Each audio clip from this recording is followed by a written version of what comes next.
I pressed start and I realized that I don't feel ready. So, uno momento.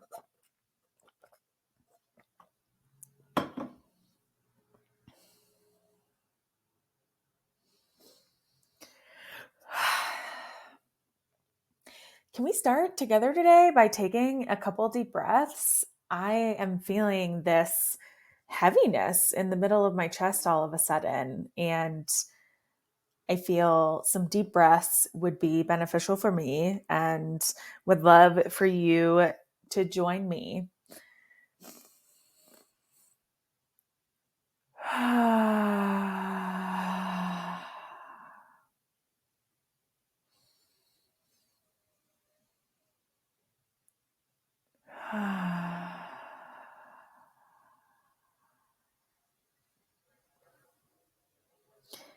It's interesting tuning into the body and listening to where your feelings are being felt inside of the body. And all of a sudden, I started feeling this heaviness in the middle of my chest. It's not exactly at my heart, but it's very close to my heart space. And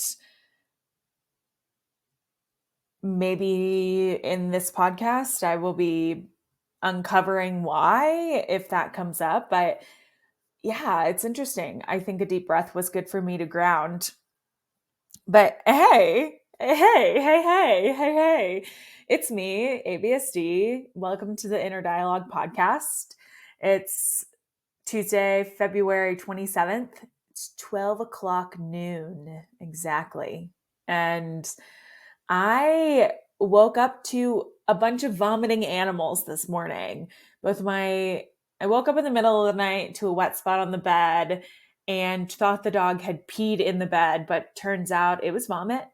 And then woke up also to the cat throwing up and then the dog throwing up again and then finding more spots that they had both thrown up either in the bed or around the house. And so that was an unexpected way to start my day. And I have just starting my day with cleaning up vomit was not in my expectations for what this Tuesday would bring. And that's okay. I just embraced it and was like, what the fuck is going on? But um started doing a load of laundry to clean the towels and the sheets that were thrown up on and just kind of rolling with it as it came. But we have a theory that maybe it was due to both of them consuming catnip. Maybe it was something else, but I'm just watching them today to make sure that they're both okay. The cat throws up kind of often, but normally it's when he's stressed out or something changes. But the fact that they both threw up was a little bit funky. So yeah, it was unpleasant. I woke up at like almost 3 a.m. and was like feeling this wet spot with my foot in the bed. And like a little chunk of something got stuck between my toes. And I was like, ew, what the fuck is that? And so I like tried really quickly to get the thing out of my toe. And once I did, I like pulled back the covers and grabbed my flashlight and realized it was vomit.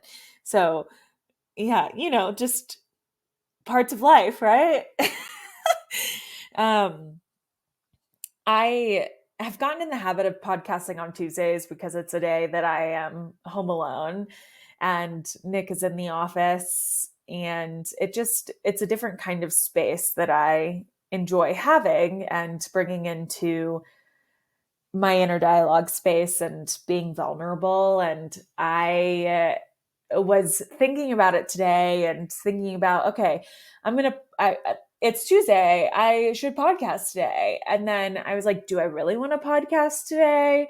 And this is a space that I've never wanted to force because I want it to be a hobby that I continuously enjoy and not something that is regulated and becomes really stuffy and something that I end up resenting. And so I decided that I still wanted to be in this space today, which is cool. I had a conversation with a friend this weekend, and it was a lot about lack.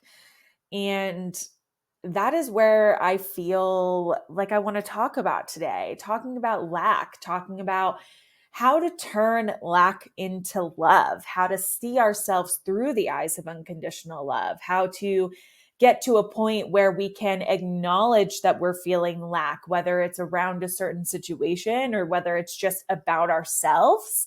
And acknowledgement is the first step. We acknowledge and then we accept before we can ever make steps to change that lack to love. And something that I was talking with my friend about was that, like, everything in our spiritual journey or everything in life, whether it's habits or that's the only thing that's coming to mind, whether it's a habit and or just like a new thing that you're integrating, which I guess is a habit. You have to build up to it. You have to exercise that muscle, right? When you go, the gym is just the easiest example to think about this. But when you go to the gym, you are exercising that muscle and you're exercising it over and over again until one day you can maybe start to see a physical difference in that muscle. And when I think about lack, I think about it in the sense that lack is a muscle that we've built in our head as well. Just like we can weaken a muscle to build a new one, we have to acknowledge that it's built in the first place. So I like to think of this in a mindset perspective and from like the scientific standpoint, because that helps my brain. And our brains are just a bunch of neural pathways that we have built over our lifetime. And if your neural pathway that you walk down each and every day is a lack pathway, then that's the pathway that you have continued to dig deeper and dig deeper and dig deeper. And that's going to be your norm. And it doesn't mean that you can't stop walking on that path and start walking on a new one, because the path of love, the path of turning that lack into love already exists in your brain. It just might be covered up. You just might not have used it in a long time, right?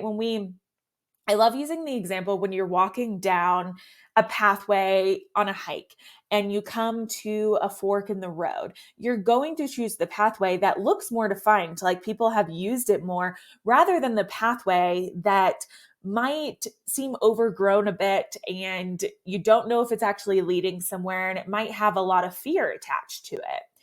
But sometimes the pathway that is less traveled actually has the most benefit to us. And the more that hikers walk down that new pathway, it becomes more and more developed. And that's how neural pathways work in our brain.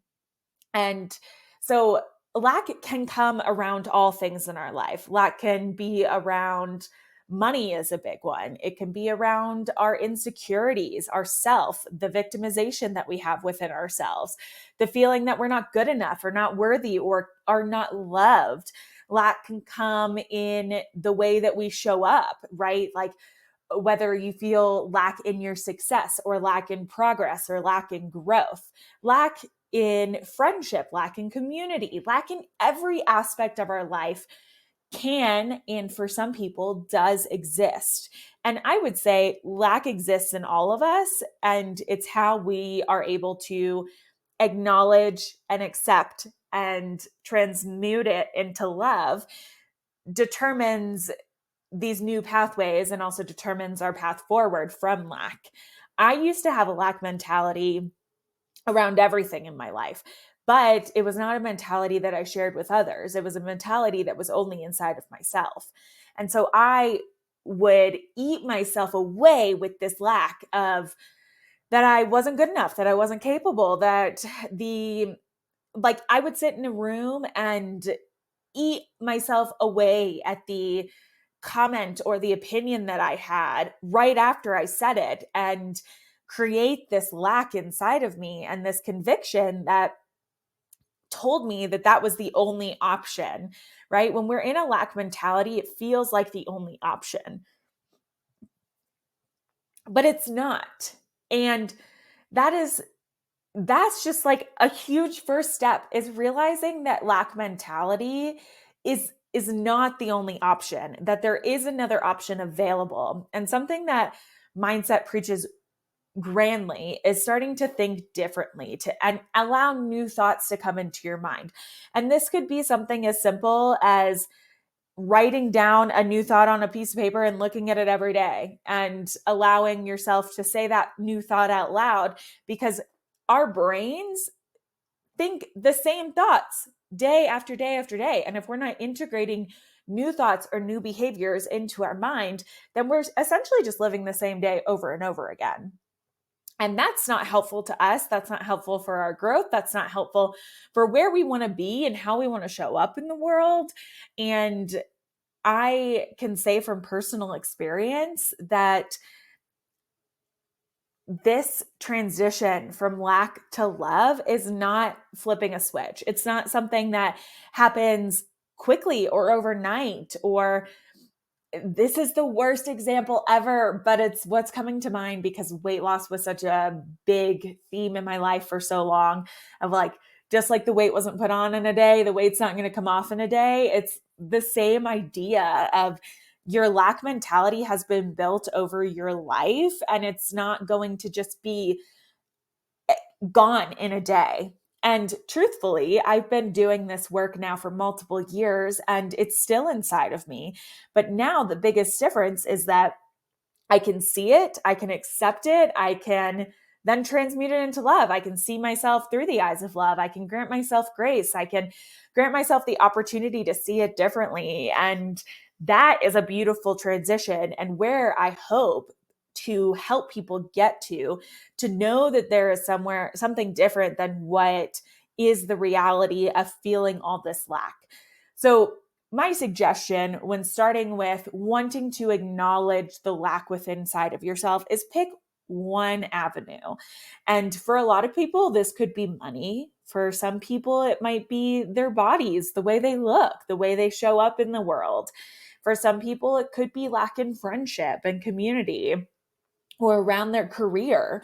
Whatever feels, when you ask yourself the question, or when you feel this heaviness inside of you, take the one that feels the heaviest, because it's the most obvious, right? And sometimes the most obvious, we might be the most fearful to actually look at. And if that's the case for you, then don't start with that. Start with something that feels a little bit more comfortable, right? Because the idea of beginning to transmute lack to love, starting with something that feels easy, is also a great way to start, because when we're able to feel like we've accomplished something and like feel that success, then it makes us want to keep going, right? It builds that motivation. A tool that I loved using when I was first starting to see myself differently and love myself and learn how to show up in the world differently and like as me, as authentically me as I am, I would use the tool of self high-fiving. And you can do a self high five, either just a high five with yourself, whether you put one hand in the air and smack it with the other, or a mirror self high five with standing in the mirror and high fiving yourself in the mirror. Because Mel Robbins talks about this, is that a high five is a positive action.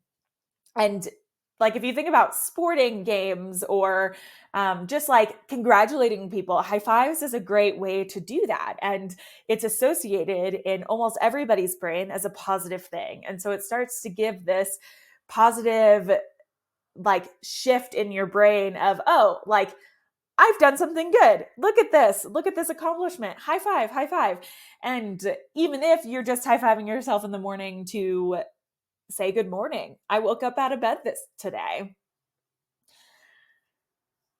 The conversation that I was having with my friend was revolving a lot around money lack. And that makes a lot of sense because so many of us feel lack around money, whether it's because we don't feel like we have enough of it, or society has told us that we can't earn a lot of money, or that if I'm in this job, then I have to work really hard to make a lot of money, but I won't have any time freedom, and whatever attachment that you have attached about money due to society, your upbringing, the way that you look and view money now.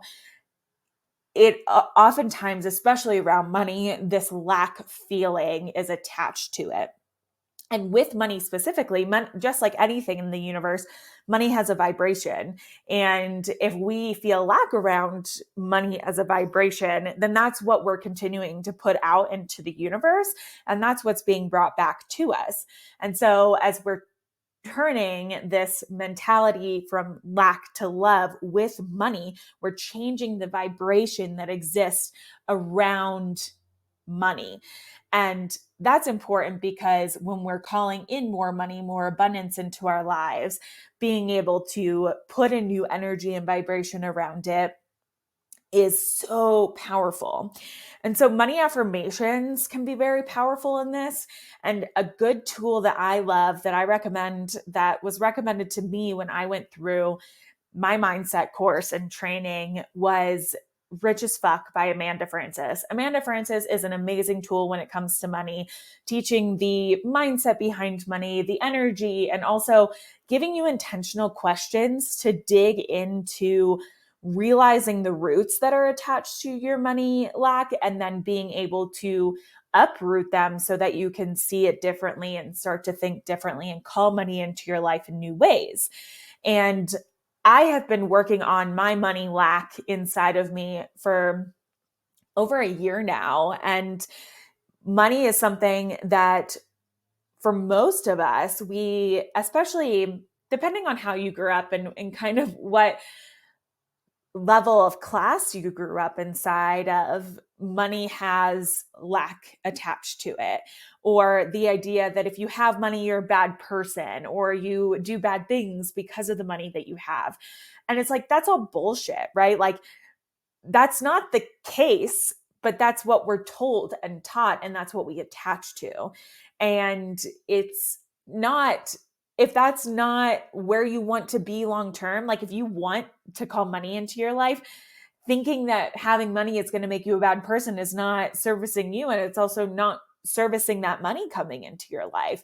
And so looking at these pieces of lack that are rooted to these ideals and being able to write affirmations and change those thoughts. So an affirmation is just affirming a good feeling of thought, affirming a new thought in our brains. And so a lot of the time when we start saying an affirmation, we might not fully believe that thought yet. But the idea of an affirmation is picking something that feels good to you, that feels good to your body, to your mind, to your spirit, that you want to believe, that you want to think, that you want to lean into and know is true for yourself.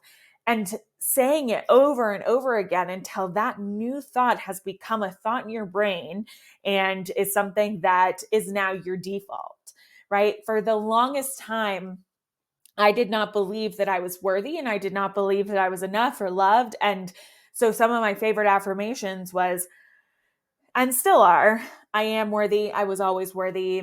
I will always be worthy. I am enough. I was always enough. I will always be enough. I am loved. I was always loved. I will always be loved. And being able to integrate those new thoughts into my mind so that one day I just started believing them and knowing them as truth. But you have to pick something that feels good to you, good to something that you can believe, something that you can get behind. Because if you're saying something that feels so far away from where you're at and you're like, I could never believe that, then that's not doing anything for you. It's just kind of making your brain go create this duality, and that's not helpful. It's like creating an affirmation almost in between where you want to be and where you are now so that you can kind of step your way up there, right? What I've learned on this healing journey and what I've learned in my process of rewiring my brain and becoming my truest, most authentic self is that there are levels to this. And it was described to me this weekend as a spiral. And I love this example because when you think about a spiral, it just keeps going up and up. But when it circles back around, and when it circles back around, sometimes you're going to be digging through things that feel like you've already healed them, but there's new levels to it because you're continuing going up that spiral. And I kind of think of this as like we have spirals for every facet of our lives. And as we are moving up spirals in one, we're moving up spirals in others, but they are separate spirals. And they're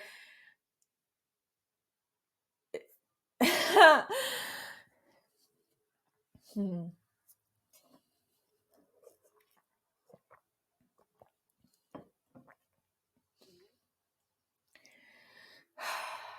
But just because you might be circling back on one spiral and it might feel like you're moving backwards, you're actually not, because your spiral's always moving up. The more that you continue to do this work, like you're cementing new thoughts and feelings and behaviors.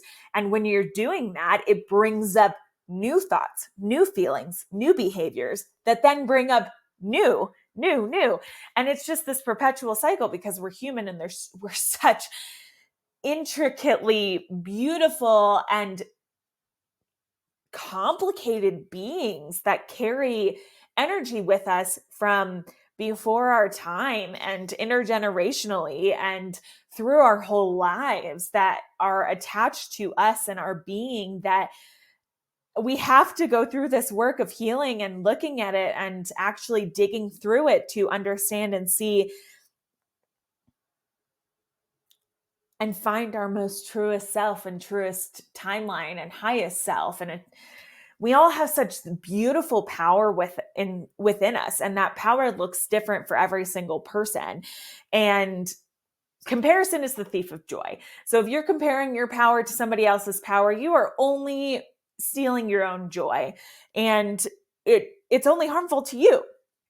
Right? If you compare yourself to the person next to you, you're not hurting them, you're hurting you. And that in turn is creating more lack.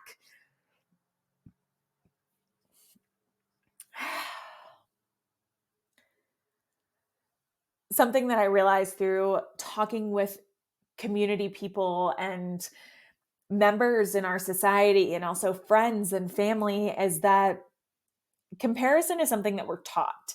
It's taught to us by the people around us in society, that we have to compare ourselves to others in order to see how far we are and how good, quote unquote, we are, and how far we've and how successful we've become, and X, Y, and Z, all of these things.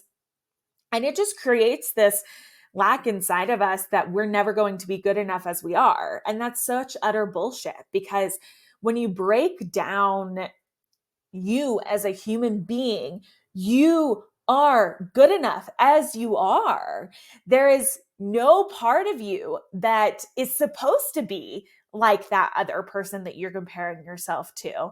There's no part of you that is meant to be someone else. You are only meant to be you, and to celebrate you, and to celebrate the gifts you have, and to feel that joy and freedom that comes with embodying all of you and your uniqueness and the authenticity that you have to put into the world.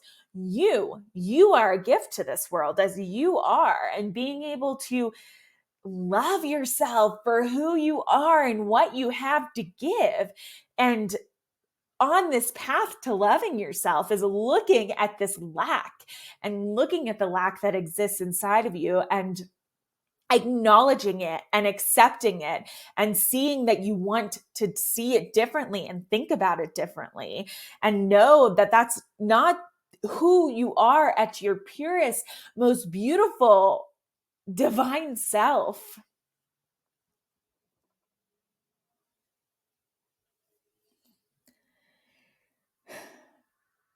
Something interesting that came up also was that it's this concept that if I have what I want and need, that it creates jealousy in other people. And truthfully, yeah, that happens. And it's not our business to control or deal with other people's jealousy about us. If you are feeling jealous about a person, about where they are, what they have, it's a key sign to you to look within and ask yourself why. And a lot of the time when it comes to jealousy, it's because you want what they have. And so it's an indicator to you that you want that too. And so what do you need to do in your life to form your own path to get there? Because you will never be that person. You will never have exactly what they have in the way that they have it, because they are their unique self and you are your unique self. And so sitting and ruminating on the fact that you don't have what they have and you want it, and you're jealous because they have what you don't have, and you feel that you're owed that, and victim, lack, whatever it might be, it's a sign to you that you want that. Admit that you want it. Admit that that's something that you wish you could have into your life. And what steps do you need to take to bring that into your life, to allow that to come into your life? Find the lack that's attached to it inside of you and ask yourself really why and what and how. The how's not our responsibility, but knowing what we want and being clear on that and saying, I don't know how this is going to happen, but universe, I trust you. Creator, source, I trust you. I trust that you are going to work out the how, because the how is not my responsibility. I don't know how this is going to happen, but this is what I want. I don't know how, but this is what I want. And allowing that to come into your life and removing the expectations and letting go of exactly your own plan and surrendering that to the universe, surrendering that to whatever you believe in, whatever higher power, and saying, I let go of this, let go of my own expectation of how this is going to come into my life, because I know that you have a plan that's much greater than mine. And because that plan is much greater than mine, I know that I'm exactly where I'm meant to be. And if I'm exactly where I'm meant to be, I'm doing exactly what I need to be doing to get to bring that into my life. And I don't know how it's going to happen, but I know it's going to happen. And sometimes we won't see the beauty of those hows until months, years, weeks, days later, right? Like, we don't know how those things are coming into our lives, but we know that they're coming. And being confident in that and trusting that and believing in that.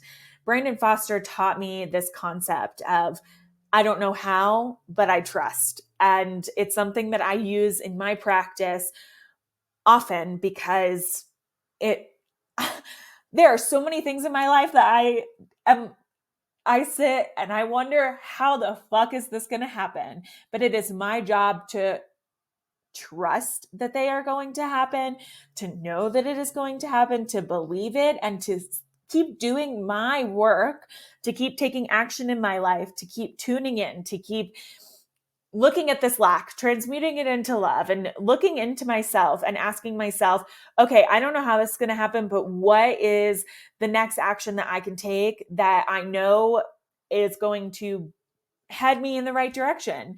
And it's not a right or wrong direction. It's the direction that you choose. You have to make a choice and go with it. And that's something that I've struggled with in the past, is making a choice and trusting the choice. And something that I'm working on in my life is trusting myself, trusting the universe, trusting this path that I'm on, no matter how it formulates into my life. One of my favorite quotes is that life makes sense looking backwards. And even if we're looking backwards just a month or two, it makes more sense of why things had to happen the way that it happened. Something that came into my reality recently through a conversation that I had was the lesson that I learned from that depression state that I was in, and what I needed to do during that time to recalibrate in order to find my root of love again, because I was rooted in somebody else's root, and I was rooted in what they believed in and what they wanted for their life. And that's perfectly fine. But that's not for me. And my ego was becoming an issue. My ego was becoming so big that I couldn't oversee my ego, and I was removing it from love altogether. And for me, love is the root. Love is my root. Love is the most potent root that I can root to, it's my greatest gift to be able to give this world a root of love and a root of seeing through seeing things through love, seeing people through love, seeing seeing everything through the eyes of love. And as I've returned back to my spiritual self, returned back to my spiritual practice, building habits back up into my life and allowing this root of love to really integrate, has really opened me up to the next beautiful steps and inspiration that is coming. And one of my episodes that I did recently was healing is not linear. And I'm realizing through this that my process has never been linear. And sometimes I get so frustrated with myself or frustrated with the process because it's not exactly easy and it's not exactly the way I want it to be. Or I have to actually look at the darkness that has come up and not just ignore it. And that can be challenging and that can be beautiful and that can be crippling at times and feel icky and feel heavy, but your feelings are important and they have lessons attached to them, and they are telling you something, and learning how to tune into those feelings. And that's where, circling back to this feeling of lack, it's being able to acknowledge that it's there. For so long in my life and in my body, I would not acknowledge that I was feeling lack. I couldn't, because I was so blind to it, because I didn't want to I didn't want to feel it. I didn't want to know that it was there. I really didn't want to accept it. And so if I didn't want to accept it, then I didn't want to acknowledge it, because if I acknowledged it, then that meant the next step was acceptance. And I didn't want to accept it. I had no interest in being able to actually look at it and deal with the lack that existed, because that meant that I was broken. And no person is broken, right? We feel broken at times, but you're not broken. And there might be pieces of you that you are piecing back together, but you as a person are always able to be put back together. And maybe you have to find some new pieces in order to do that, but you are a beautiful human being, and nothing about you is not able to be put back together, because the pieces are still there. The pieces exist no matter what you've been through in your life.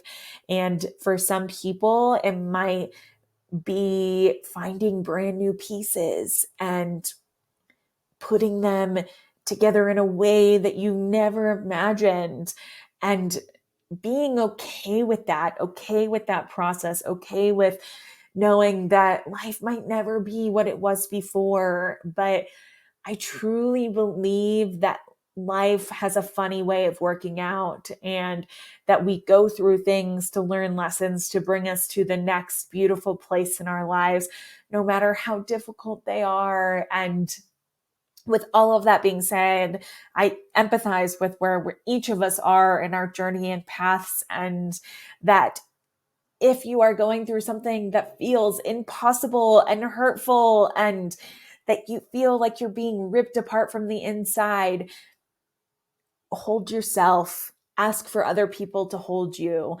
Know that those feelings that you are feeling are worthy, and that you are worthy of feeling them, every single one of them, every single thing that comes up, because those feelings are important and they're not good or bad. They're just a feeling, and allowing yourself to feel them, no matter whether you're screaming or crying or sitting in darkness, because that light that's inside of all of us, that light is still there.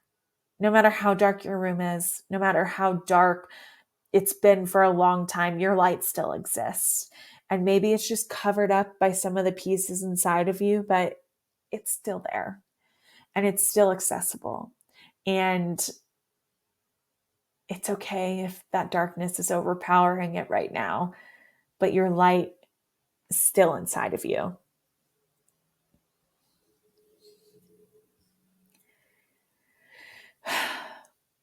Man, for not wanting a podcast today, this was pretty freaking awesome. I enjoyed this. I enjoyed it, this riff, and being able to lean into talking about lack and really transmuting it into love, and how to go from lack to love. I would love to offer more like concrete tools at a later date, but that's something that I really have to sit with and think about, because I use a lot of tools that I've learned from other people. And so I definitely want to make sure that I am giving credit where credit is due, and think through what tools I use in my own life that are my own to share, that I have integrated just by my own thoughts and beliefs. And so that'll come later. Maybe we'll see what happens. You know me, I kind of just go with the flow. Whatever I'm feeling is where we go. And that's the great thing about this space, about my inner dialogue, is being able to allow that flow to flow in whatever way it's meant to, and having courage in that, courage in the words that I'm saying, and that whatever is coming through is meant to come through on that specific time and date, and will be reached to the people that need to hear it when they need to hear it. And I trust that. I trust that each of you are here because of a divine reason. And I hope that if something stood out to you today, that you are able to sit with it and sit with the feelings that it brought up, and know that you're safe to feel all that you're feeling in your body, in your mind, in your soul. I still have a little tightness in my chest, but it's a lot less than it was at the beginning. And I think part of that was just allowing this flow to flow, and trusting my inner guidance, and knowing that my inner self was going to lead this conversation in beautiful ways. It'll be fun to listen back to this, because I also feel like I might learn something. It's amazing, because when I listen back to my podcasts and editing through them weeks later, they always have a message that is sent to me also at the right time in the right place, because where I am when I'm recording these podcasts is always a different place from where I am when I'm editing them. And I firmly believe that even on my own journey and path, that this is a gift for me, and just as much as it is for all of you listening. And I love that. And I love the journey, even though it's not linear and can bring up a lot of shit. It's still something that I'm so grateful to be on this path, and to be embracing every moment of it. I love you. And I hope you have a beautiful rest of your day as you go out and you start to acknowledge and accept this lack that you might be feeling, and know that you are safe to feel it, safe to look at it, safe to find the roots of it. And with that being said, I'm feeling called right now to recommend Brene Brown. She talks about guilt and shame, and really defines those things for us as human beings. I can't think of the book title right off the top of my head right now. And so I will either put it in the show notes, or just recommend you look up Brene Brown in general. All of her books are good that I've read. And it's really amazing to learn about shame and guilt, because it starts to bring up new things inside of yourself that you would be surprised of. And I just felt led to say that. So go out, love loudly, be awesome. Know that your unique self is needed in this world, and you are a gift for all that you are and all that you have to share. I love you. Bye.